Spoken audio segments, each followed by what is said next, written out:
Ladies and gentlemen, welcome to the show. Today on Tallidus Plays, we continue our Timberborn Lakes playthrough, and we are at the very beginning of day one of cycle 6. You can see here the water is just beginning to flow, filling up our main sort of basin area. Obviously, the bad water is flowing as well.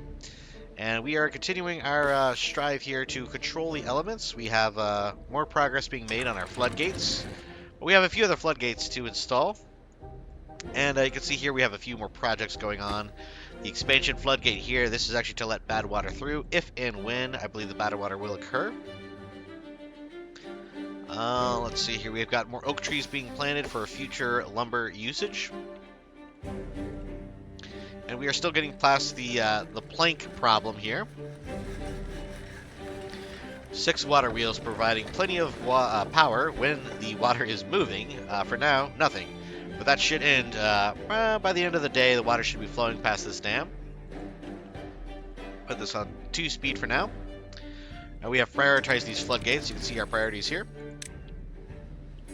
So we are prioritizing this floodgate, all this various tree choppage, and of course these distant floodgates over here. So again, we are very much at the limits of what a functional district can be.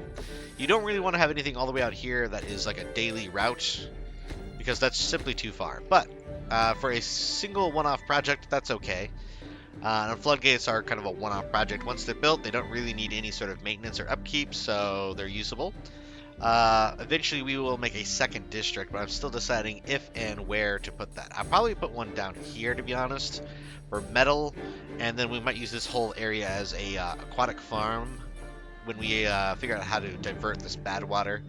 What I'm probably going to do is just turn this, spill it into this area, and let it flow down through here.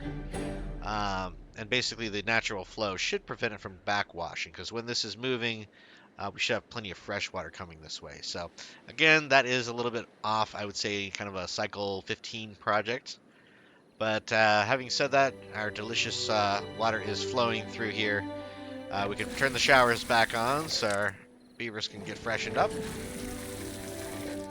And we watch the, greenery return to our lands here. So we're going to keep the speed a little bit high. I think I'm going to try to keep it a little bit more elevated throughout this episode, just so we can kind of plow through cycle 6 and continue with our projects. Because we're looking pretty good. We got ingredients, right? We're starting to get some maple syrup finally. We got plenty of pine resin. We're starting to get treated planks. We've got gears. So we are really getting to that next tech level, so to speak. And a lot of science to boot. We have well over 3,500 science. So plenty of science. Right now we're just waiting for the beavers to kind of catch up to my projects that I have earmarked for them. On that note, we are going to mark this for demolishing as well. But we're going to hold off on the priority there. Again, see the backflow here? So this will sort of cancel itself out. And these floodgates will oftentimes be closed. I'm actually going to mark these to be fully raised by default, because we don't really want these to be down. These are only going to go down when we need to let bad water escape to go around our settlements. So let's see what else we can do here. Yeah, I think we are just kind of waiting for the beavers to catch up here with the projects. We have the power shaft kind of running over the top of these paths, providing more power to the lumber mills. And of course the wood workshop. We need more beavers. Look at this. We have 6 jobs. We have 8 kits, or children. And we have 5 free beds. That means that we need to finish some of these construction projects. You'll see here. We got a path going around there. I'm not rushing this though, because honestly we do need to get these floodgates going first. So these are the topmost priority. We're going to go to triple speed here and really kind of plow through some days. Again, we're burning time. We could be more efficient, but I think the next thing to set up actually is going to be the farming for the aquatic farm. So we have the grills dedicated for potato grilling. One of these could probably be switched over, but they're very far from where the aquatic farm will be. So we'll have to build a new grill over here dedicated to getting our Spadderdock grilled up. And we'll need a place to store all that Spadderdock. So let's go reverse here. We're going to actually place the storage first. Honestly, let's research this large warehouse as well. There we go. Nice little 3x3 stackable warehouse, so excellent efficiency. And this one is going to get placed, I would say, you know what we could do?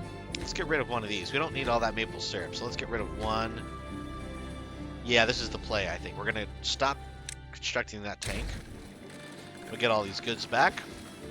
And then what we'll do is turn this into storage for our grilled Spadderdock. We could honestly put the grill here, too. Let me see. Grill. Yeah, why not? We'll put the grill right here. And then the Spadderdock can get stored right there in the large warehouse. So we just got to wait for the beavers to finish demolishing these plants. I will put a slight priority on these just because it's a pretty easy task. So, and in the meantime, we can go ahead and connect these just for efficiency. We'll connect these paths like so. And again, that's the end of day 3. We're whipping right into day 4. So again, we're plowing through some days here. We want to really expand the colony and expand our ability to feed the beavers. There goes another tree. So let's go ahead and get the storage built. There it is. And again, this is pretty close to all the lodges, so it's going to be good for the beavers that are wanting to snack on this delicious grilled Spadderdock. On that note, make sure you set your recipe. Grilled Spadderdock right there. I think one grill should be sufficient for now. Again, keep an eye on your total beaver population and your food output. I don't know, I've heard various rules of thumb. Ideally, you have about, I would say, 100 times the food stored per beaver. So in this instance, if we have a total of 46 beavers, theoretically we'd want 4.6 thousand food stored, which we could easily have if I just built more storage. So that might be the next thing that we do. The reason I'm not currently building a lot more is just because we got to build some spiral staircases. We got to build some more platforms to access this lodge. So there's a few things to do first. So again, primarily, we are working on these floodgates. They need to build the path to get to the floodgate, and then they need to chop down all these trees. They've finished this platform here, so they're working on these stairs. It's, you know, it's a process. Water is fine. I'm actually going to build another water tank, though. Actually, at this point, it's probably a good idea to unlock the large tank. Let's do that. And we'll get rid of even more of our blueberry plants. 3x3. Eventually, we will either replant these or just use this whole area for something else. Again, we could probably put a water storage over here. We're going to put a large tank here. I'll probably put another large tank here. This will make their nighttime watering habits a little bit more efficient. The other thing to keep in mind is that the large tank, I believe it can go on top of other things, but it has to be the top. Nothing can go on top of it. So keeping that in mind, we actually might throw this like over here, I think. Yeah, we can do like up top here. Let me go back to 1 speed for just a moment. If I put it, ooh, you know what? I could put it right there. That would be kind of cool. Yeah, let's do that. We'll put it there. And then we simply put a platform, double platform like so. And then we do, how do we do this in a way that makes logical sense? So, platform, single platform, staircase. Okay, hear me out, hear me out. Platform, platform, platform. And then we do double platform here and here. And then we just loop that around like so. There we go. And then we give this prioritized by haulers, so they fill this up with water first. And then all the spillover, pun intended, will go into these. That way this is always going to be ideally completely full of water. Then they'll fill these up. So let's actually deprioritize these now. So we're deprioritizing the medium tanks. This could be incorrect logic. I don't know. I feel like it's correct, though. We'll see how it pans out. I just like the idea of the haulers and people putting the water closer to where the beavers need it, which is right next to the lodging area. On that note, still have a lot of vacancies in our jobs. We really need to get more workforce, so How are we coming along? We've got this whole floodgate is now constructed. We got it set to 0.65. 0.65. Okay, they're almost done with this expansion. They got the stairs. They're whacking through the forests here. We can put more paths down, like so. And then when they're done with that, we'll connect everything together, and Bob's your uncle. Look at that. So this is 88 from Town Center, 86 from Town Center. So again, I believe once you get past like 60 to 80, districts become a little bit more inefficient. Because again, you tend to keep all of your population clustered where the housing is. So it's going to be either welfare buildings such as campfires and rooftop terraces. Not a bad idea to see how these are being used. If you ever see the green bars maxed out, that usually means you need to build more. So let's check like the med bed over here. We have a medical bed. See, that one is totally maxed out. I think we have a second medical bed. Did I put that anywhere? I can't even recall. There's one there, one there. That's the grindstone. It's the problem with jamming those into the nooks and crannies is I can't remember where I put them. We might need to build another medical bed, to be honest. So maple syrup is flowing into here. Let's see how this is going. Perfect. Build another path there, and paths through here, through there. Now these can be accessed for construction purposes, and everything's looking a little bit better. We got more planks, more gears, more treated planks as well. And again, you always want to be producing more of your original materials than the follow-up materials. So we want more planks than gears. We also want way more planks than treated planks. And you can see them doing their darndest here. I think I might connect a little bit of a path through here. Let's see, what's the difference? That is 38, that is 8. So if we did a path through here, that'd be... I think it might be worth actually cutting through the blueberries to make an even more efficient path. Or we could always just elevate and cut through the trees. That might be a better deal, because we already have the path going up here. Let's do that. So I'm going to uproot all these in a path-like formation, like so. We'll have a path to just cut through those. At their leisure. No rush, no rush. These beavers are coming down, sprinting all over. Look at that. They're already whipping out these... Oh, they're walking across the barricade, or the blockage. That's cool.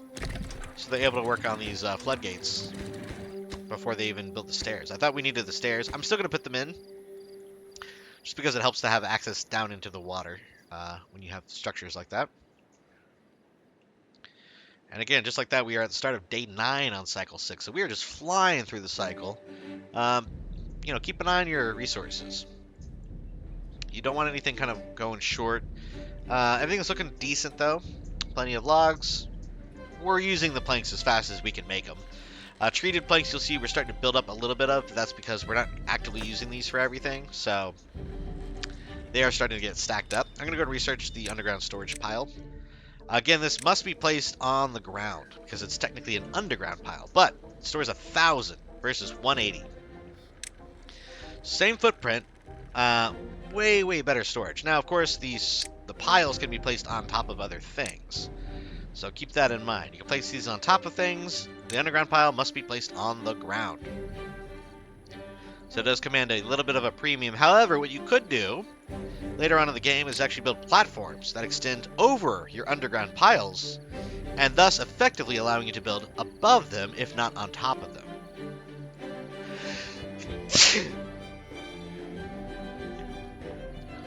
Sneeze check. Apologize. Alright. We are almost there with these floodgates. Again, these we're going to let all that bad water out through this safety zone. I would like to create a backflow stoppage here and here. It might be smarter to just go across here, but maybe I like the granularity of having one there, and I think it's going to cost about the same. So let's see. Floodgate. We only need a single. I don't think we really need a double. So let's go 1, 2, 3, and 1, 2, 3, 4. And of course, we do want our bridges. Again, anytime you have a floodgate, I think it's a good idea to have bridges to allow access above and below. We're going to build this kind of like this.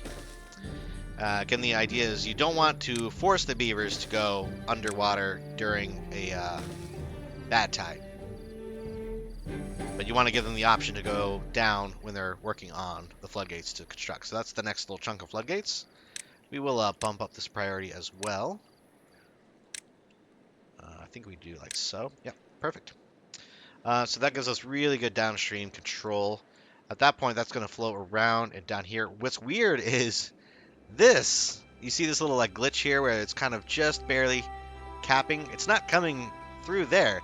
That is because it's going all the way around through here, down there, around there, over this natural blockage, and over this natural blockage. So that's why it's kind of glitching out on us. So I wouldn't mind keeping that as an option. Question is, how do we control it? Again, this is a blockage, so I don't want to pop any of those open without having an existing floodgate to mitigate the inevitable flow of water. So let's put another floodgate right here. I think we go 1, 2, 3, 4. Yeah, that should be good. And then that way we can really get granular with our control again. We will actually delete this path. And we're going to put a staircase here.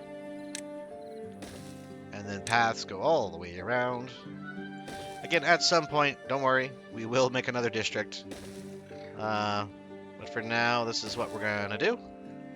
We have beavers go down. We'll do down. Can I build across the blockage? No. Okay. That kind of makes sense.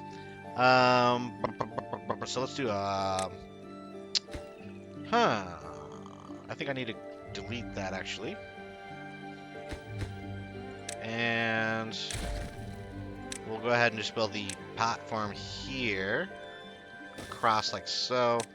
Stairwell, stairwell, path, path, path, path, and then we'll go over like so. This is a little weird, I know, but there is some logic to this. Again, the reason I'm doing it like this is just to avoid cracking open this blockage before we're done with all these floodgates. So floodgate.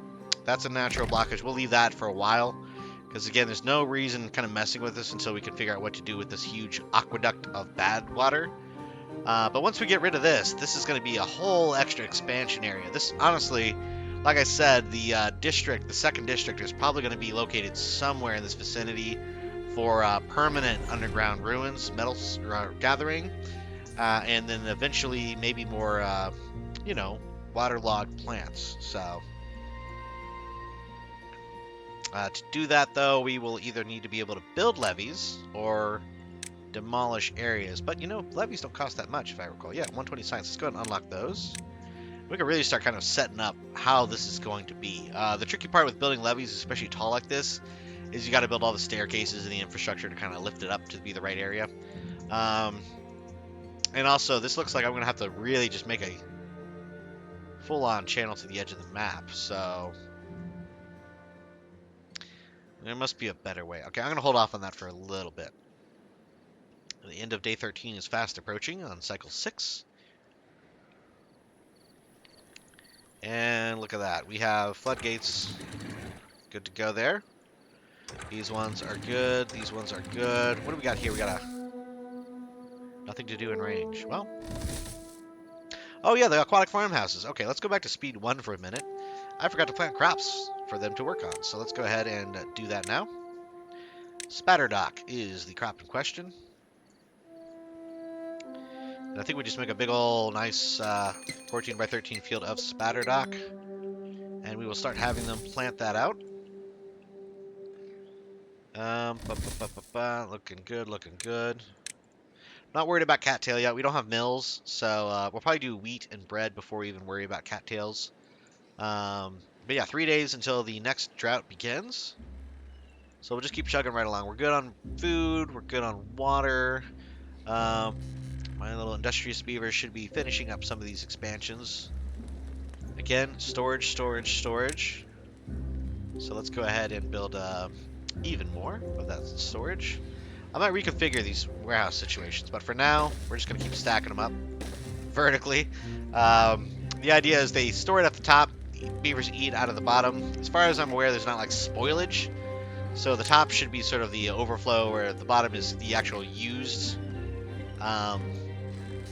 inventory. So that's at least my theory on how this works. Could be wrong.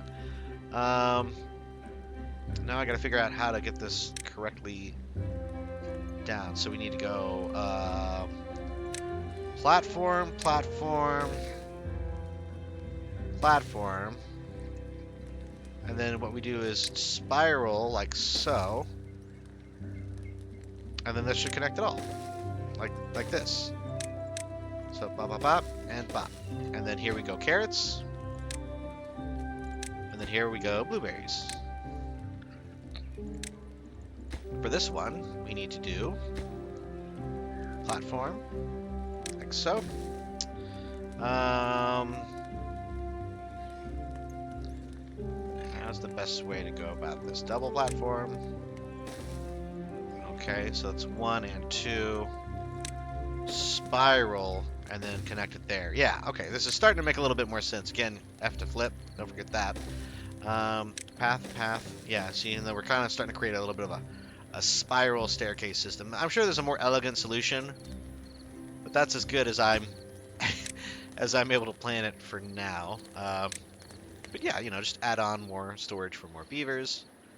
Eventually, these guys are going to hopefully build these structures. When they get to it, all in good time. They've got the resources, and we're starting to get the manpower. You can see here, we've only got 2 open positions. We got 2 children. When this lodge unlocks, actually, this is a good time to build another lodge. Let's go ahead and start unlocking. We're going to unlock the mini lodge, the double lodge, which is for 6, and of course, the triple lodge. Just because we have the science, why not use it? And we can start really kind of beefing up our beaver population while we build these lodges. So let's put one here. Yeah, the entrance is on the 2nd floor, so keep that in mind for the triple lodge. So I have to do that, and then I have to put the path in, like so. What do we got in priorities? How are our priorities looking? I think, okay, we got some floodgates to work on. But once these are done, and they're almost done, we should be looking a lot better.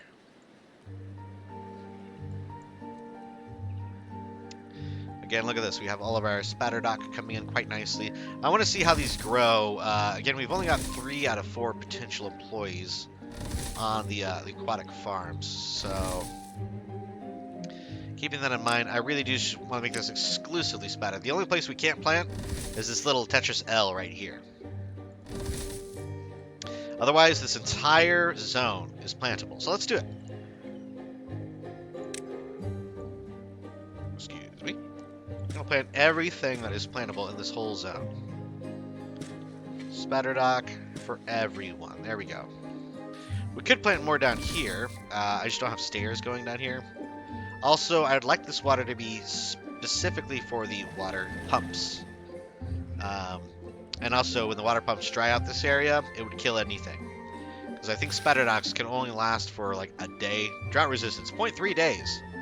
So, I'm correct, that's like 8 hours. So yeah, if these things go dry, they die. That's the rule. So, a big part of the reason we've introduced these new floodgates, so we have a little bit more control. What we could do actually is, right before the drought occurs, we can pump these up to like 0.85, 0.95. And what that's going to do is restrict the water flow and actually build up a pretty good amount of residual capacity. The only thing that can let these through is this natural dam. So this is going to let everything through at 0.65. So what I would like to do is actually build yet another floodgate over here. Because actually these aren't going to do anything. Let's bring these back down to 0.65. Again, these are all on the same like level of water, so they are beholden to the shortest thing. So all we did there is we kind of held the water back for a second and increased the flow rate through here. So what I'd like to do is build floodgates here. Again, I think we only need 4. And of course the path for bad tide. I'll give it a gap just in case. Staircase. And we do need to probably destroy at least one of these little blueberries. We'll build staircase going down down to the water. Down to the water. Actually, no, I could put it like this. Yeah, that makes more sense. Path, path, path, like so. And then path going out here. This will connect through here. And again, we can actually pop this open now and irrigate this whole little channel if we want. The only reason I'm not going to do that yet is because we need to build yet more floodgates right about there to control this whole water flow. And honestly, possibly more floodgates here. Again, I'm a little bit of a control freak when it comes to water flow in this game, so I like to have all my ducks in a row before I start letting the water go crazy. Let's do this, though. For now, we'll go... Nope, not that. We'll go here, here. And then... go like this. So... path it like that. And then I think I really do need... So we need this floodgate. Then another floodgate's going to go here. Yeah, I think this makes sense. 1, 2, 3, 4. And then we really do want... If I'm being honest, we want a floodgate.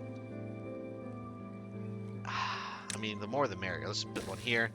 And we need to put one here to control the total flow. So this controls the flow to these two, and then we can get more granular as it goes down the river. So, is it too many?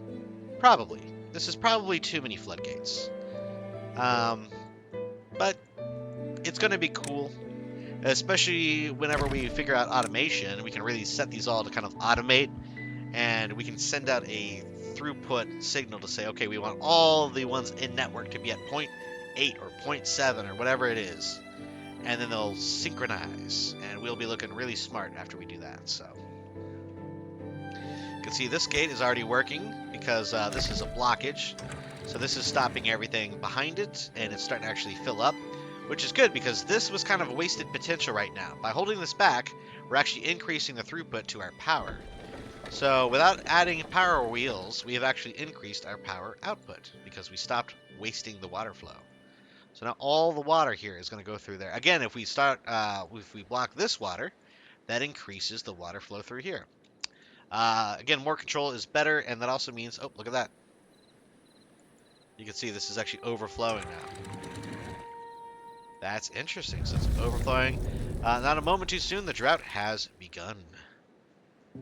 All right, so for the drought, normally we'd, increase all of our floodgates, capacity and whatnot, but they're all flowing at 0.65, so we're going to leave it for now. These are 0.65, 0.65. So basically the water will just synchronize and it'll all stop flowing simultaneously. But luckily, we have this gate, so this is preventing this whole basin from draining out instantly. And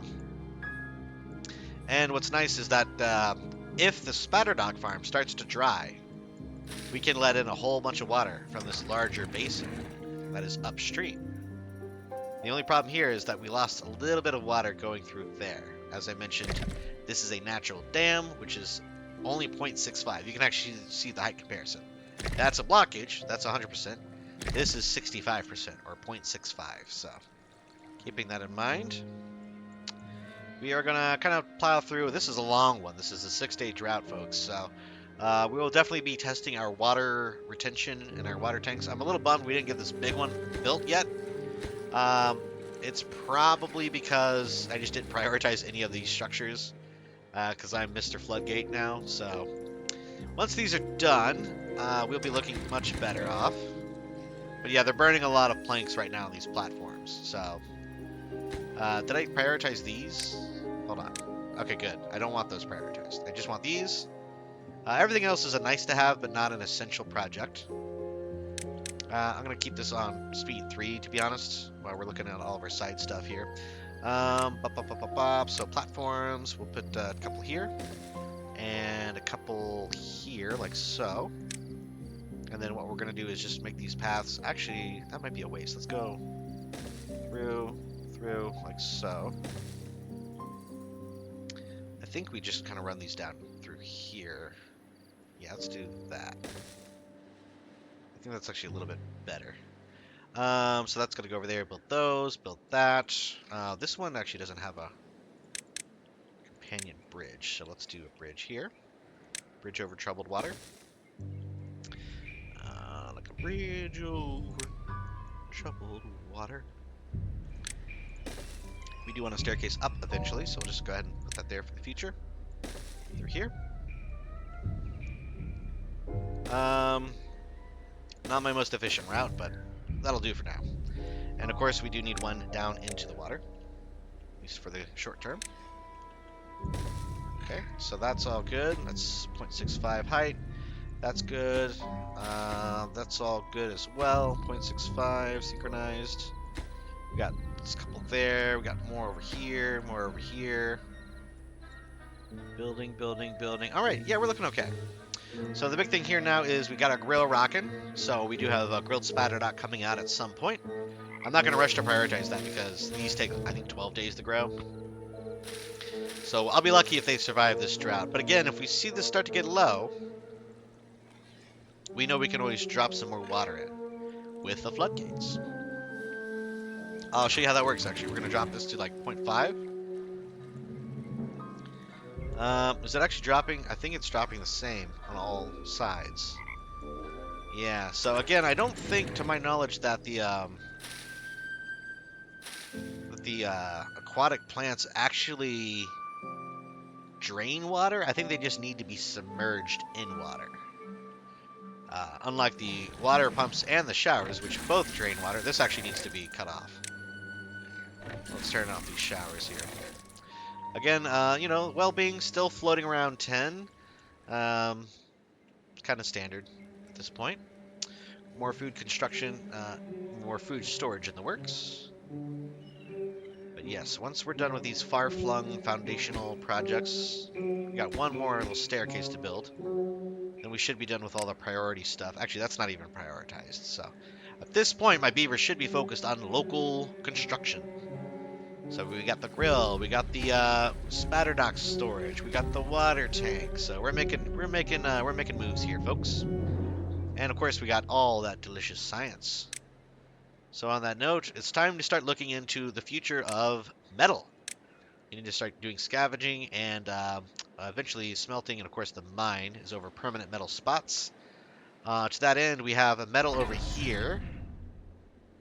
I know there's a metal over here, but this is often submerged by bad water, so a little sketchy. We could easily divert the bad water with a floodgate. But again, you'll notice, where would it go? It flows down through here and straight over this area, which is kind of a bummer. What we could do is build several levees and a floodgate, divert it this way. But the problem is, then it's got nowhere to go other than also downhill, straight into the same area. So the only way to really affect this water is with dynamite, which requires its own production chain. We need paper. So for paper, we need a paper mill, which just turns logs into paper with horsepower. And then, actually, I'm incorrect. Dynamite is a different thing altogether. That's landscaping. Yeah, dynamite is produced through, I believe, the refinery. Hold on a second. What am I thinking of here? I think it's terraforming. Am I mistaken? Terraforming, landscaping, that's a tunnel. Dirt excavator. Explosives factory, that's right. It uses bad water. So they manufacture explosives from bad water. So of course that requires a whole other infrastructure. We need bad water pumps, bad water tanks, and then we can start creating explosives. On that note, what do levees take? Just logs. So yeah, levees and explosives are really like the cornerstone of actually terraforming any given map in Timberborn to fit your needs. So again, it does look like this water is all about the same across the board. Spadderdock is coming along swimmingly, pun intended, and the water reserves are holding out. We've got a little under 2 days left of the drought, so we should be a-okay with food and water. Lots of maple syrup, but we have another storage tank coming up soon. You know what we might do? Let's stop construction on this tank. Since we haven't even completed that tank yet, let's go ahead and just make this a giant tank.